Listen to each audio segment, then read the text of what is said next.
চাঁপাইনবাবগঞ্জ পুরস্কার বিতরণের মধ্য দিয়ে শেষ হল 52তম গ্রীষ্মকালীন ক্রীড়া প্রতিযোগিতা।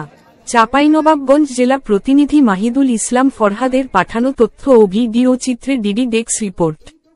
চাঁপাইনবাবগঞ্জ জেলা পর্যায়ে 52তম বাংলাদেশ জাতীয় স্কুল, মাদ্রাসা ও কারিগরি শিক্ষা গ্রীষ্মকালীন ক্রীড়া প্রতিযোগিতার সমাপনী ও পুরস্কার বিতরণী অনুষ্ঠান হয়েছে।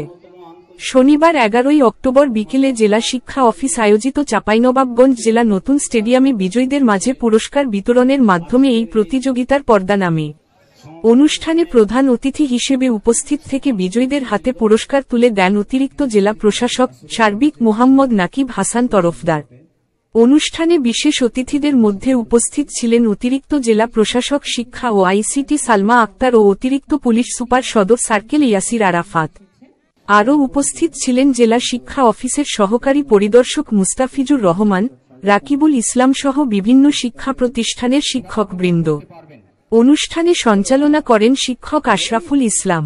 জেলা শিক্ষা অফিসার ভারপ্রাপ্ত মোহাম্মদ আব্দুল মতিনের সভাপতিত্বে অনুষ্ঠানে জেলার 5টি উপজেলার বিজয়ী শিক্ষার্থী ও বিভিন্ন দলের হাতে ক্রিকেট, ফুটবল, ভলিবল সহ নানা ইভেন্টের ট্রফি, মেডেল ও সনদপত্র তুলে দেওয়া হয়।